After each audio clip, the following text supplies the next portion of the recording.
CM साहब ने जो रेजोल्यूशन पेश किया उसके हक में खड़े बोलने के लिए खड़ा हुआ।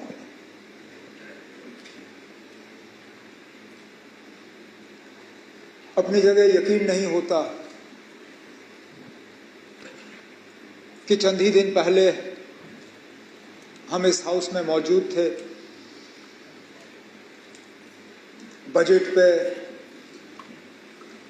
कई सारे और मुद्दों पे बहस चली। हाउस एडजर्न होते होते जब आप हमें चाय पिला रहे थे तो हम अपनी जगह ये उम्मीद कर रहे थे कि इसके बाद श्रीनगर में दोबारा मिल बैठेंगे। तब किसने सोचा था कि जम्मू कश्मीर में ऐसे हालात बनेंगे कि हमें दोबारा यहाँ इस माहौल में मिलना पड़े। सबसे पहले तो मैं लेफ्टिनेंट गवर्नर साहब का शुक्रिया करूंगा कि काउंसिल ऑफ मिनिस्टर्स के मशवरे पे ये स्पेशल असेंबली सेशन बुलाया गया। हमने जब काउंसिल ऑफ मिनिस्टर्स में मीटिंग की, पहलगाम के हमले के बाद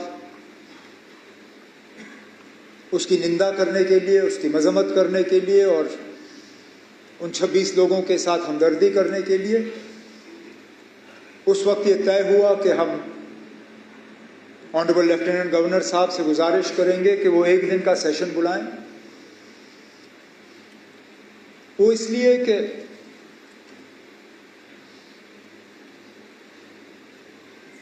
न पार्लियामेंट न इस मुल्क का कोई और असेंबली पहलगाम के उन 26 लोगों के दुख दर्द को इतना समझती है जितना जम्मू कश्मीर का अपना ये असेंबली। स्पीकर साहब दाएं बाएं देखिए, आपके सामने वो लोग बैठे हैं जिन्होंने खुद अपने किसी करीबी रिश्तेदार को कुर्बान होते हुए देखा। हमारी छोटी बहन शगुन से लेके सकीना, सजाद, कैसर, किन किन के नाम लो। किसी ने वालिद खोया, किसी ने अंकल, और सजाद ने जिस तरह हाउस के सामने उस दर्द का इजहार किया, मेरे पास शायद उससे बेहतर उसका यहां हाउस के सामने जिक्र करने के लिए अल्फाज नहीं होंगे। हम में से कितने हैं जिनके ऊपर हमले हुए। रफीक साहब, इन्होंने अपने वालिद साहब पे हमला होते हुए देखा। नायक साहब, उस हमले की जो निशानी उन पे रही, कब्र तक वो उन जख्मों को ले गए। इसी तरह कई सारे हमारे साथी जो अगर हम गिनना शुरू करें, गिनते गिनते थक जाएंगे कितने हमले हुए। ये असेंबली, राठौर साहब आप उस असेंबली के मेंबर थे, सलाथिया साहब उस असेंबली के मेंबर थे, सागर साहब, मुबारक गुल साहब, सैफुल्लाह मीर साहब, कितने और हमारे साथी। जब 1 अक्टूबर 2001 श्रीनगर के असेंबली कॉम्प्लेक्स पे हमले में 40 लोग अपनी कीमती जानें गंवा गए, इसलिए मैंने कहा उन लोगों के दुख दर्द को शायद इस असेंबली से ज्यादा कोई और असेंबली या पार्लियामेंट समझ नहीं पाएगी। इसलिए हमने चाहा कि यहां इस हाउस के तरफ से इस हमले की मजम्मत हो और उन 26 खानदानों के साथ हम अपनी जो है उनके साथ हमदर्दी करें। हम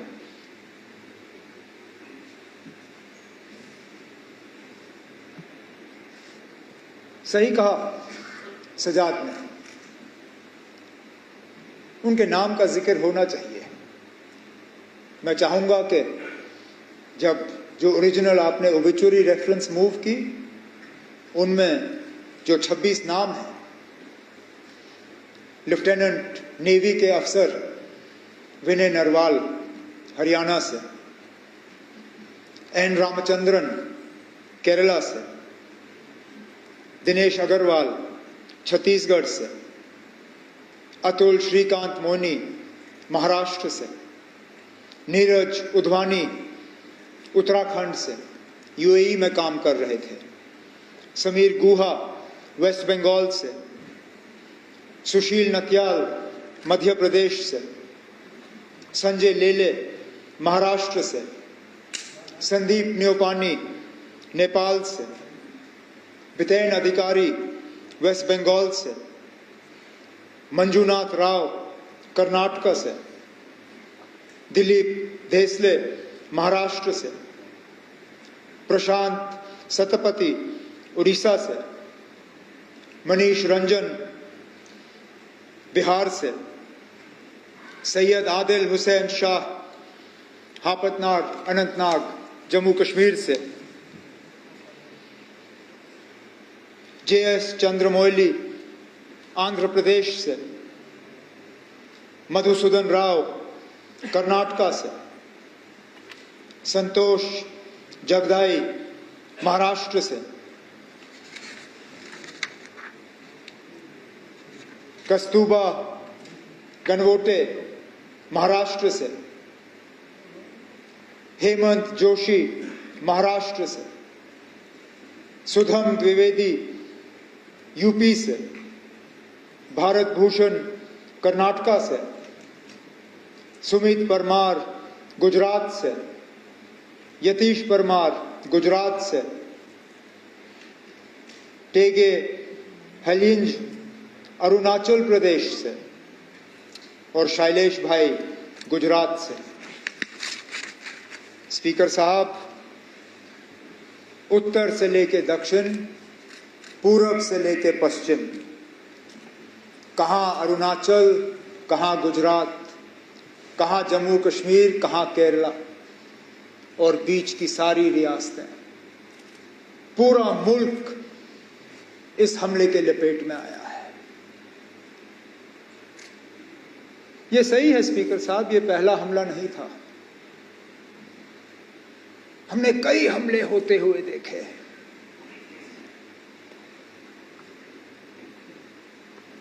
हमने अमरनाथ यात्रा के कैंप पे हमले होते हुए देखे।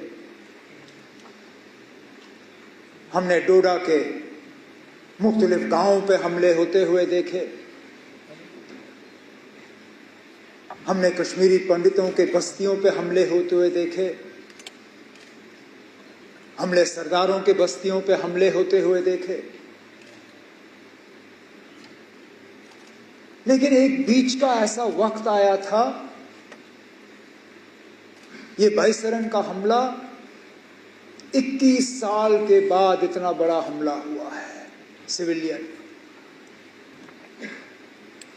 हमें लग रहा था कि ये हमले जो हैं ये अब हमारे माजी का एक हिस्सा है, their part of our past. ये हमारे आज की कहानी नहीं है, ये हमारा मुस्तकबिल नहीं है। लेकिन बदकिस्मती से बाईसरन ने दोबारा वो हालात यहां पैदा किए, जबकि हमें लगता है कि पता नहीं अगला हमला कहां पे होगा।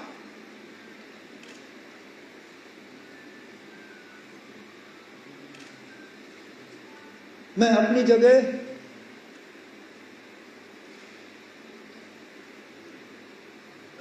क्योंकि उस दिन लीडर ऑफ द ऑपोजिशन के साथ मैं भी पुलिस कंट्रोल रूम पे मौजूद था जब हमने 26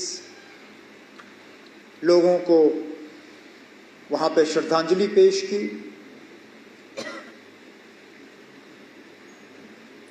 मेरे पास अल्फाज नहीं थे कि मैं क्या कह के उनके घर वालों से माफी मांगूं।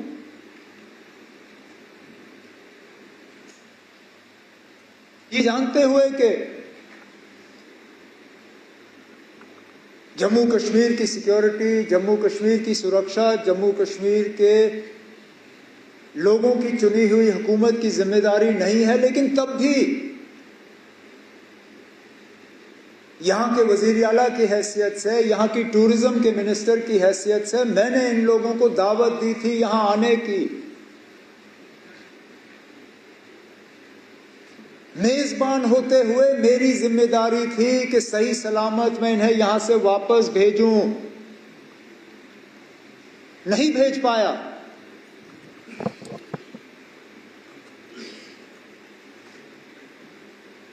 और माफी मांगने के अल्फाज नहीं थे।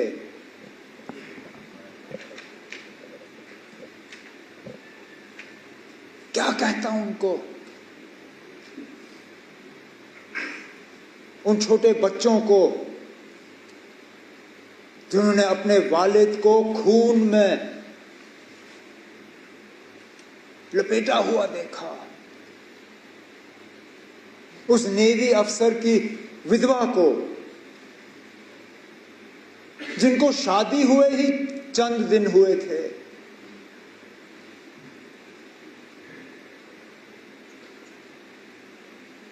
मुझे एक दो आए, मुझे कहा हमारा कसूर क्या था, हम पहली मर्तबा कश्मीर आए थे छुट्टी मनाने के लिए,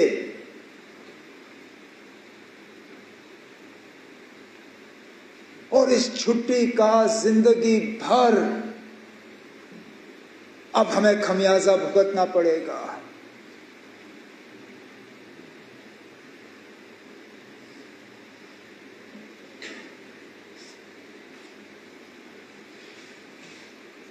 जिन लोगों ने ये किया, कहने के लिए तो वो कहते हैं कि हमारी भलाई के लिए किया, लेकिन क्या हमने उनसे कहा था कि हम ये चाहते हैं? क्या हमने उनसे कहा था कि हमारे नाम में आप इन 26 लोगों को कब्र में बंद करके यहां से वापस भेजें? क्या हमारी इसमें कोई मंजूरी थी? क्या ये हमारी इजाजत से हुआ? हम में से कोई इस हमले के साथ नहीं है। इस हमले ने हमें अंदर से खोखला किया, लेकिन इस हमले ने, क्योंकि हर खराबी में कहीं ना कहीं हमें कोई रोशनी की किरण ढूंढने की कोशिश करनी चाहिए। बहुत मुश्किल है इन हालात में वो रोशनी ढूंढना, लेकिन स्पीकर साहब, पहली मर्तबा 26 साल में मैंने जम्मू कश्मीर में किसी हमले के बाद लोगों को इस तरह बाहर आते हुए नहीं देखा। कठुआ से लेके कुपवारा तक शायद ही कोई शहर या गांव ऐसा जहां लोगों ने बाहर आके इस हमले की मजम्मत नहीं की, कहा कि ये मेरे नाम में नहीं हुआ, नॉट इन माय नेम। ये आपने जिसके लिए भी किया हो, मेरे लिए नहीं किया। और ये लोगों का बाहर आना इसमें हम में से किसी का हाथ नहीं है। हुकूमत ये कहे कि हमने कराया, कोई और ये कहे हमने कराया, कोई नहीं ना। हम भी इस गाड़ी पे चढ़े, हमने इस गाड़ी पे सवारी की, लेकिन गाड़ी चलाई हमने नहीं, ये लोगों ने खुद गाड़ी बना के इस पे सवार होके जुलूस निकाले, नारे दिए, बैनर बनाए, मोमबत्तियां जलाई, ये कहने के लिए कि हम इस हमले के साथ नहीं हैं।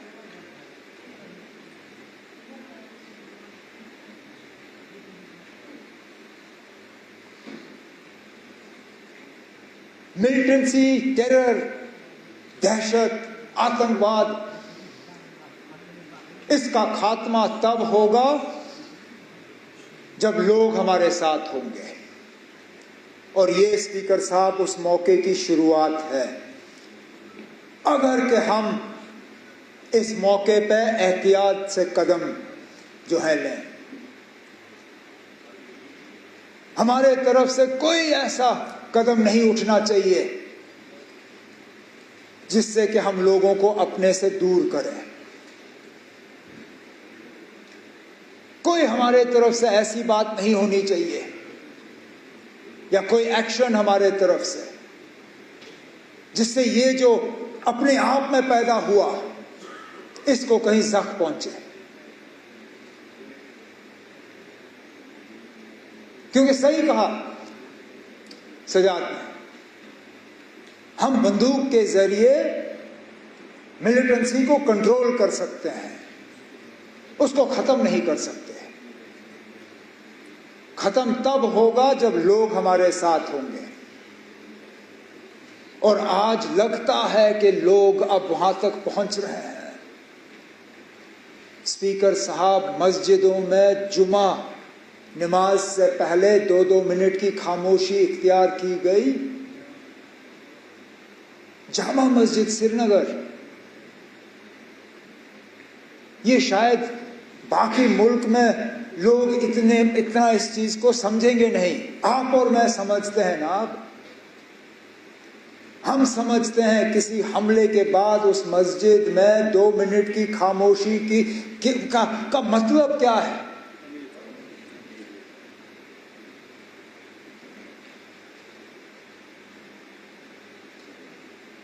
तो मेरी तो सिर्फ यही कोशिश रहेगी कि इस सिलसिले को हम बनाएं, बढ़ाएं, घटाएं नहीं, कम ना करें।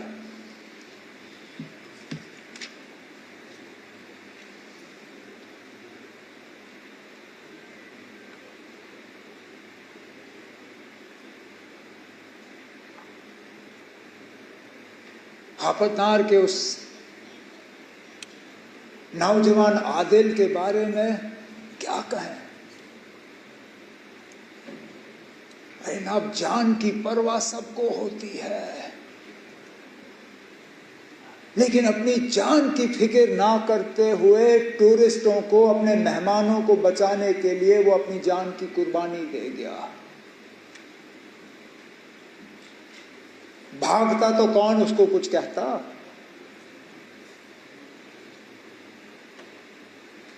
भागने के बजाय खतरे की तरफ गया। इस तरह के और मिसाल हैं जिनके बारे में आज हम सुनना शुरू कर रहे हैं। जो टूरिस्ट वहां से निकले, उन्होंने अब जिक्र करना शुरू किया। किसी एक ने वहां लोकल पोनी वाले को कहा कि मेरी बीवी और बच्चे को ले जाओ, इनको बचाओ, मुझे यहां छोड़ दो।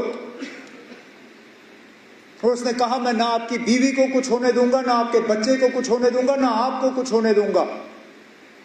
इनको कुछ होने से पहले इनको मेरे ऊपर से गुजरना होगा। और छुपा के उनको सलामत रखा। जख्मियों को अपने कंधों पे पहाड़ से नीचे उतार के अस्पताल, एम्बुलेंस तक पहुंचाया।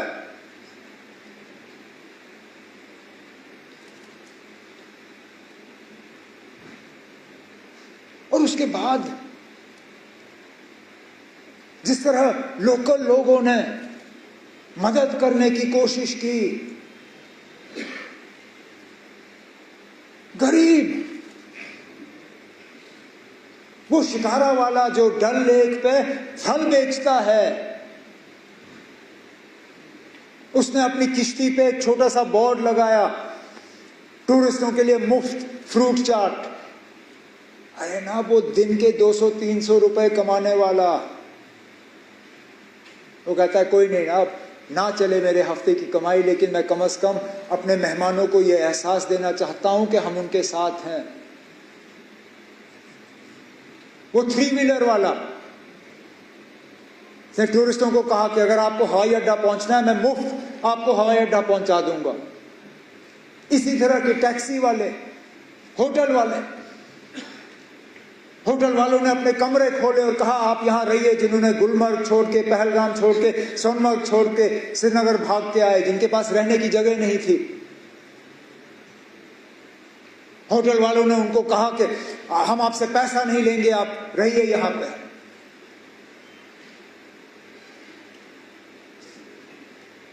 मैं सलाम करता हूं, यही है हमारी मेहमान नवाजी। उसके साथ साथ उनका शुक्रिया करता हूं कि उन्होंने ये किया। जम्मू कश्मीर के बाहर हमारे कुछ स्टूडेंट्स, हमारे कुछ रहने वालों को कुछ जगहों पे तकलीफ हुई, उससे कौन इनकार कर सकता है। लेकिन मैं उसके साथ साथ उन तमाम रियासती हुकूमतों का शुक्रगुजार हूं जिन्होंने मौके पर तहकीकात करके हालात को काबू में लाने में अपना रोल अदा किया। मैं अपने मिनिस्टर कुलीग्स का शुक्रिया करता हूं जिन्होंने बिल्कुल कम नोटिस पे जगह जगह गए, कोई शिमला, कोई लखनऊ, कोई देहरादून, कोई बंबई, कोई चंडीगढ़। वहां की हुकूमतों का मैं शुक्रिया करूंगा कि इनसे मिलने के बाद इन्होंने मीटिंगें ऑर्गेनाइज की। हम अपने तरफ से एक सिस्टम जो है वो तैयार करना चाहते हैं, सोशल मीडिया और व्हाट्सएप वगैरह का इस्तेमाल करते हुए, ताकि एक नोडल पॉइंट हमें मिले। हम तो चाहेंगे कि इस तरह के हालात ना हो, लेकिन इक्का दुक्का अगर कहीं हो जाए तो बच्चों के पास, दूसरों के पास एक जगह होनी चाहिए जहां पे वो इन चीज़ों को दर्ज कर सकें। उसके लिए हम तैयारी कर रहे हैं।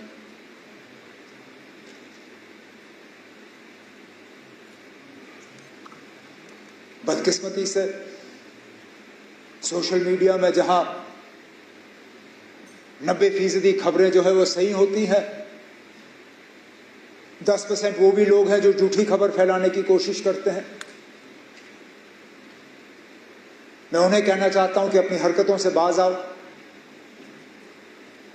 जब ये लोग झूठी खबरें फैलाते हैं तो जिन पे असली ये मुश्किल का जो इनको सामना करना पड़ता है, उनको भी फिर जो है इस झूठी खबर का खमियाजा भुगतना पड़ता है।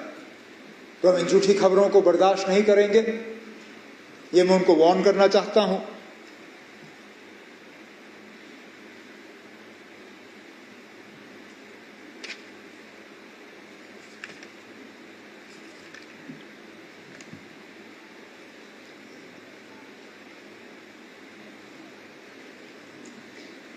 स्पीकर साहब,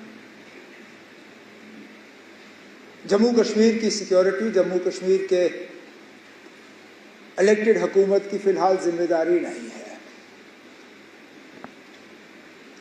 लेकिन मैं ये मौका इस्तेमाल करके स्टेटहुड की मांग नहीं करूंगा।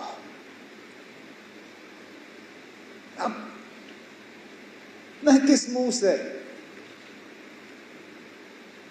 इस पहलगाम के वाक़े को इस्तेमाल करके मरकज से कहूं कि अब मुझे स्टेटहुड दो। मेरी क्या इतनी सस्ती सियासत है? मुझे क्या इन 26 लोगों के मरने की इतनी कम कदर है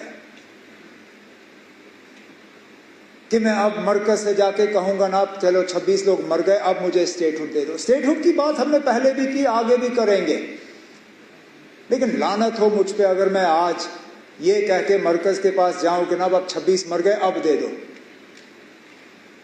देने की बात हम करेंगे, लेकिन इस मौके पे नहीं।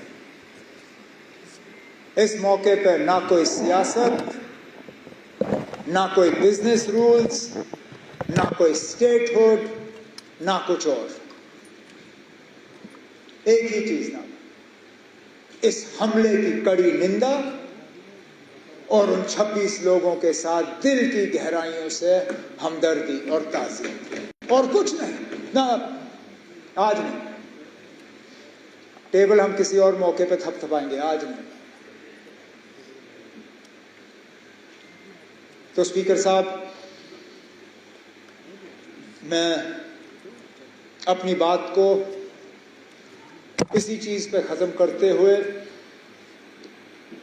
इस हाउस के तमाम मेंबरों से गुजारिश करूंगा कि जो रेजोल्यूशन डिप्टी सीएम साहब के तरफ से हाउस के सामने पेश की गई है, आप इसको सामने रखें और मैं उम्मीद करूंगा कि यूनानिमसली इसको पास करके हम मुल्क के सामने रखें। बहुत बहुत शुक्रिया।